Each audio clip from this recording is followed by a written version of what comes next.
AI Racing Tech, runners-up at Texas in November. Their best result in an Indy Autonomous Challenge competition to date. MIT-PITT-RW in the role of the defender. That's the white, blue, and red machine. That's out in front. AI Racing Tech representing the University of Hawaii, as well as the University of California, San Diego. Time's starting to run out here. We see the 2 laps on the clock. So actually, this is their first full lap with the waving green. So now this is the first time AI Racing Tech will be allowed to make a passing attempt. There are incentives in the tie-breaking formula to do it on the first of the 2 laps. There are also incentives to make the pass in the corner or on the front straightaway. So we'll see what AI Racing Tech's algorithm ultimately elects to do. MIT-PITT-RW had 3 lines that they actually get to choose here. They all had to submit them anonymously as they went in. It looks like they're going to make the pass on the outside here. MIT-PITT-RW is pretty nice to him, I think, running kind of on the bottom and left a lot of room wide open, which is actually maybe a really smart strategy here, because you have to survive, right? If you have contact, your car may not be allowed to go on to the next round, so you really do need to maybe stay out of the way, let the car make the pass on you, and then hopefully, beat them at the higher speeds where maybe they can't recover.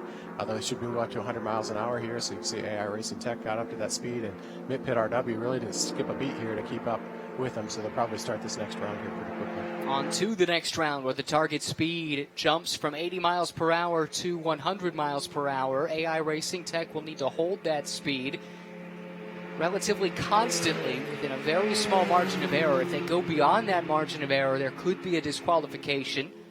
That is subject to race control's determination, but they're doing a really nice job hovering right there at 101, 102. And now it's up to MIT-PITT-RW to plot the path. They were given the waving green on that last lap. MIT-PITT-RW was deemed to be close enough, so this lap would count if they were able to make that pass. And they've been passing on the back straightaway pretty much every time I watch them in practice. I'd expect that the car will try to make that pass on the back straightaway. One of the things that I'm almost a little bit concerned about them is they're running really, really low on the track. And at these lower speeds, that might be okay. But if they get through into this next round where you start getting closer to that traction limit, you do really want to kind of let the car kind of come out to the wall a little bit more and stay off that bottom line, especially on the front straightaway and the entrance of the corners. And so we'll see if they can make this pass here and we get to higher, can you switch lines and maybe, at a higher speed run a different line. But it's going to happen here on the back straightaway. As you can see, just the 1 lap remaining, and that lap begins in the middle of 3 and 4. So the pressure is on for MIT-PITT-RW to be able to make this pass. You can see them on the telemetry picking up the pace up to 130 miles per hour, and in the nick of time, the pass is made. So you could check that box, MIT-PITT-RW. Now it's AI Racing Tech's turn.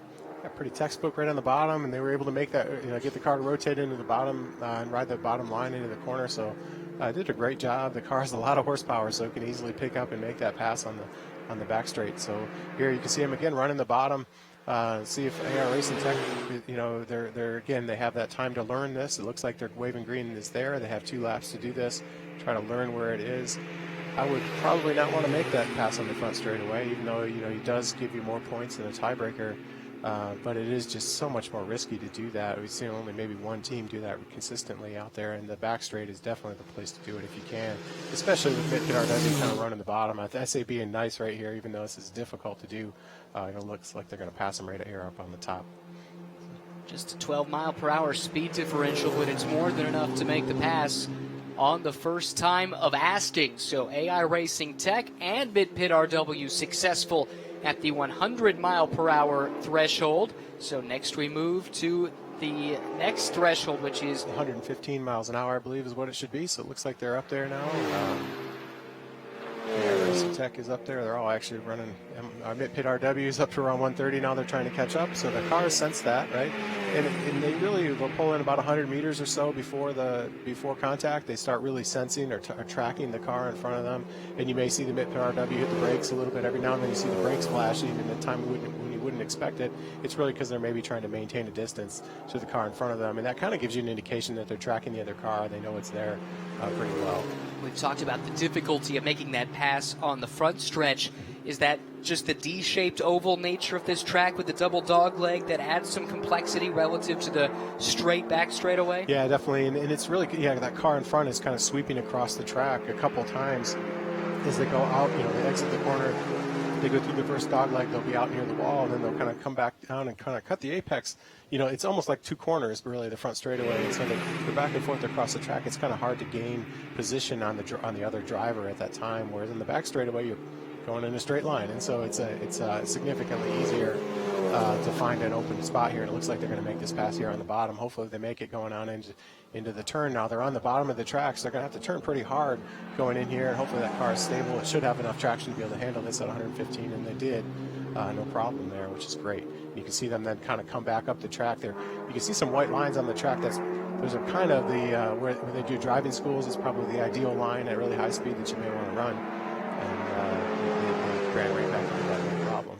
MIT-PITT-RW successful at 115 miles per hour. AI Racing Tech now taking its turn as the attacking car. It will have 2 laps to make the pass. If it fails, MIT-PITT-RW would take home 3rd place in the second running of the Autonomous Challenge at CES. But AI Racing Tech looking very stout, pulling to the outside and picking up the pace. Ultimately, though, electing not to make the pass on the back straightaway and falling back into line. Yeah, MIT-PITT-RW actually ran up to around 130 miles an hour there, so it'll be interesting to see what happens. It looked like they maybe went above the target speed, but let's see. Will they give them a couple laps here? Hopefully they'll let them go and give it another try here. I think they probably have a good opportunity to pass them on the back straight.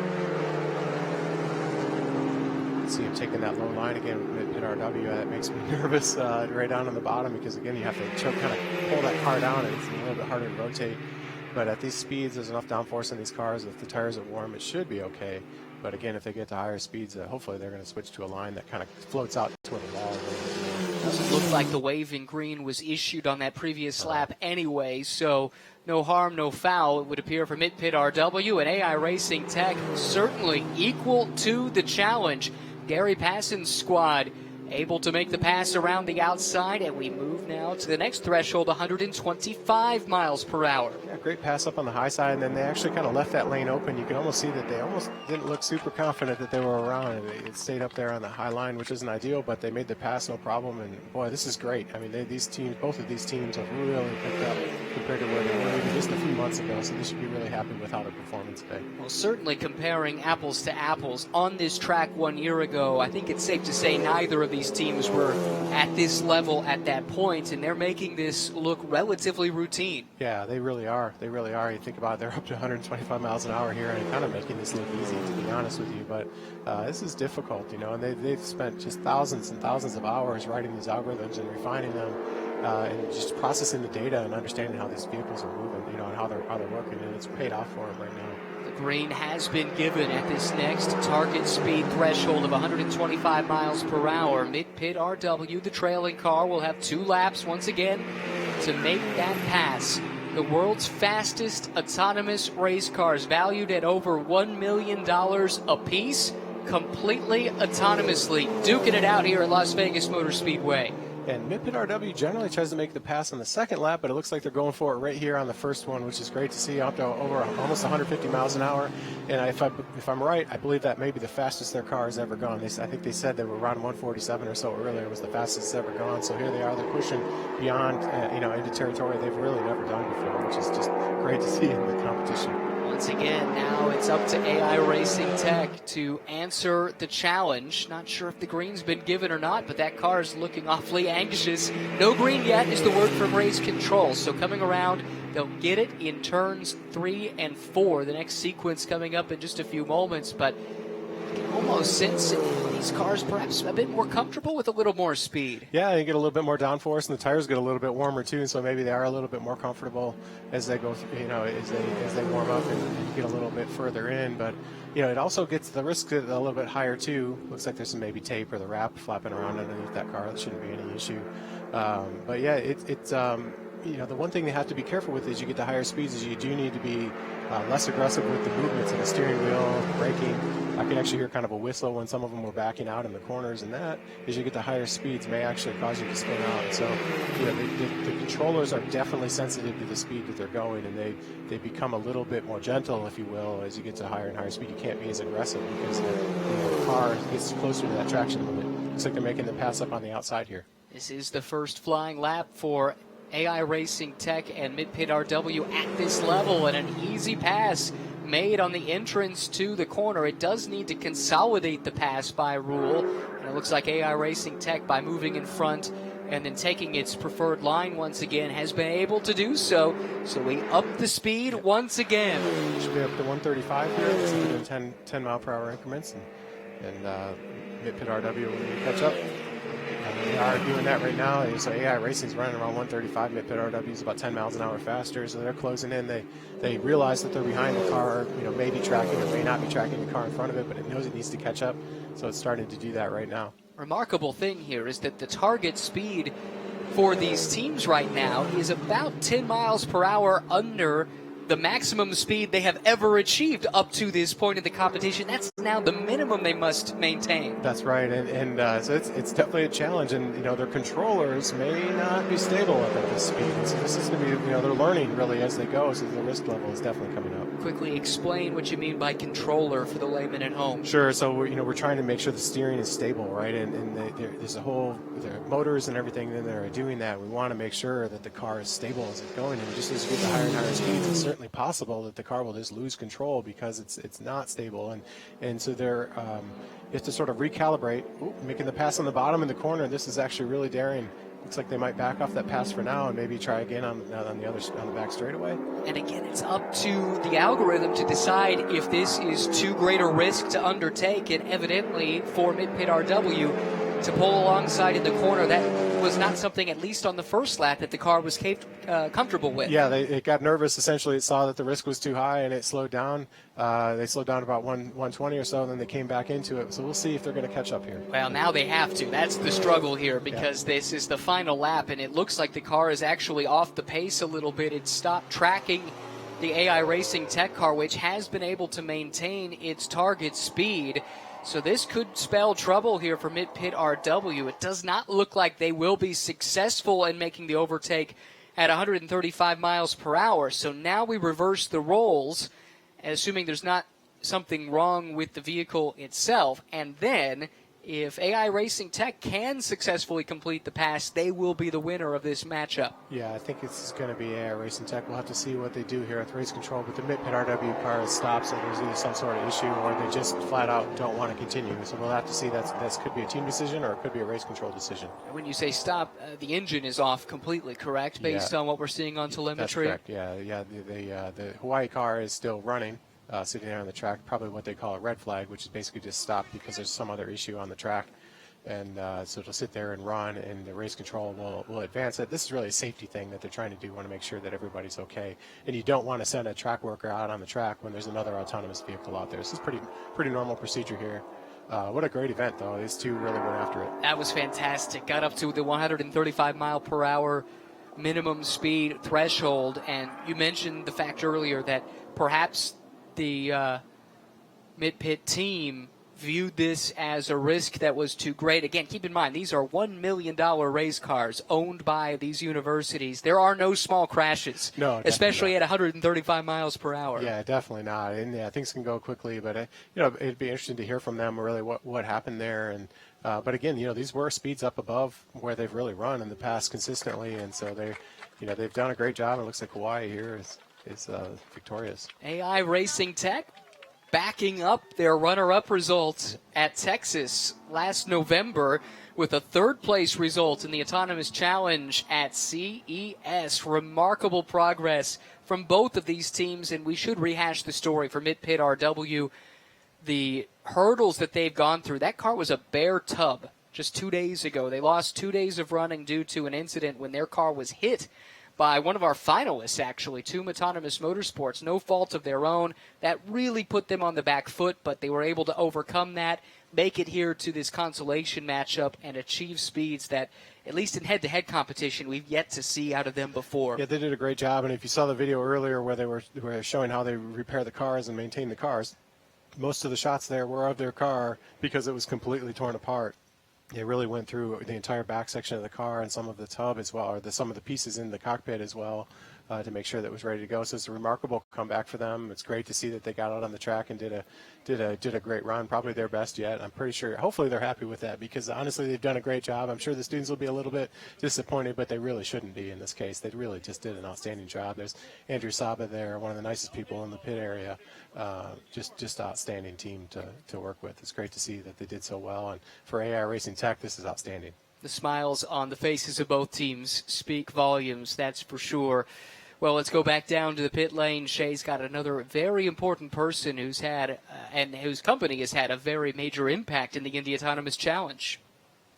That would be Mr. Austin Russell with Luminar, the founder and CEO. Now, Austin, we've just seen our first race of the day. It was fantastic, and that came from your technology, the cars being able to detect each other.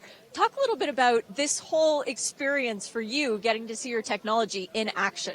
Yeah, no, this is pretty incredible being able to see it out here and helping make this happen. So, yeah, no, we have these LiDAR sensors, that are able to send out, millions of different pulses of light measuring the exact distance down to centimeter level precision of where everything is in the world around it. And what's interesting is the opportunity where we're seeing this kind of technology that's being developed for, consumer vehicles actually making its way into, these kinds of extreme, versions of motorsports without drivers at all. And I think it's just really cool to be able to see pushing the limits of the technology and the boundaries to enabling and showing off what is really possible. And no better way to be able to do that than an awesome competition.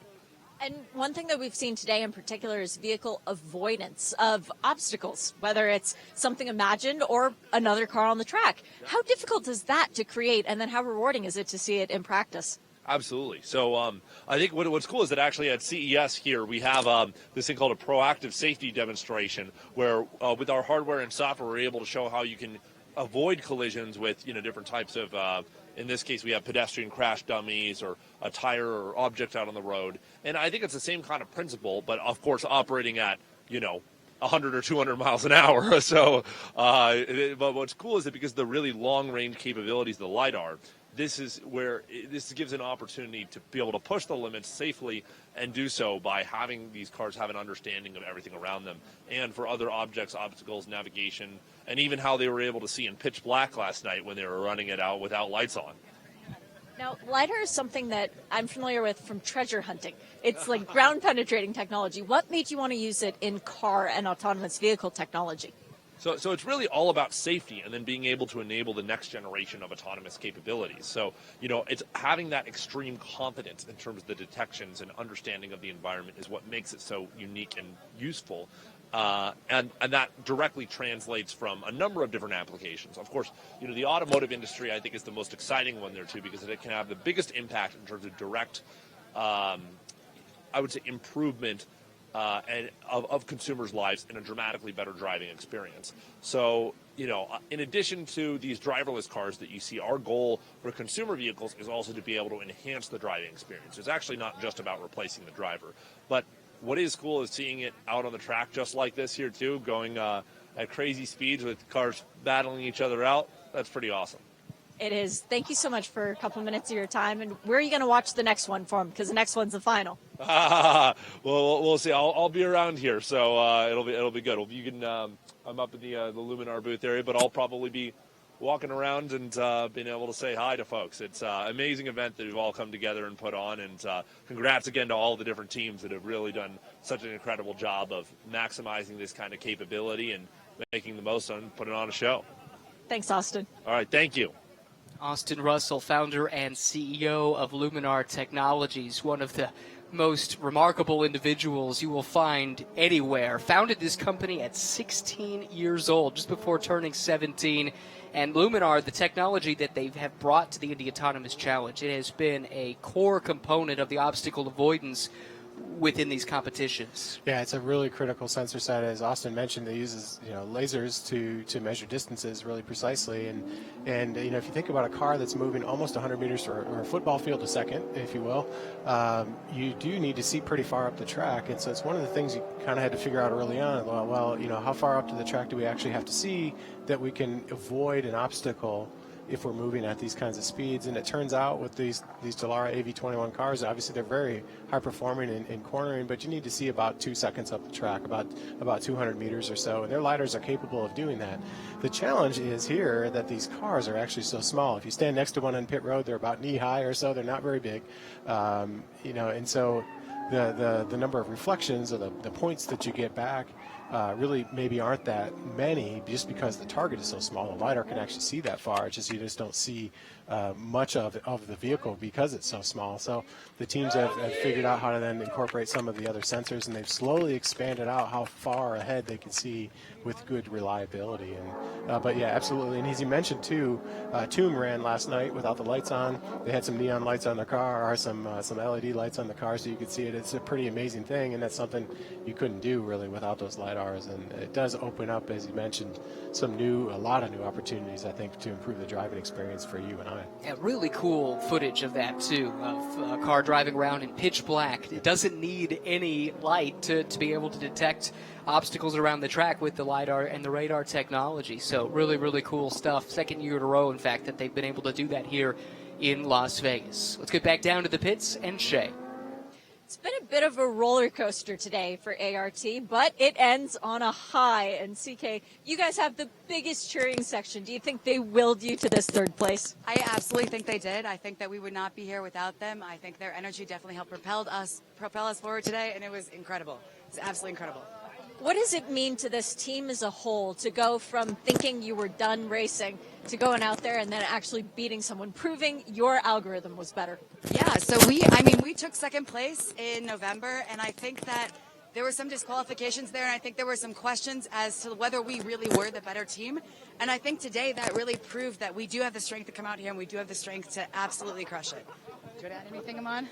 I mean, even with hardware that was not necessarily going our way, I think we still managed to get out there some way, and that's really the spirit of the team. When things don't go our way, we still need to find a way and make sure that we can go out there. Absolutely, yeah. Congrats, guys. Thank you so much, yeah.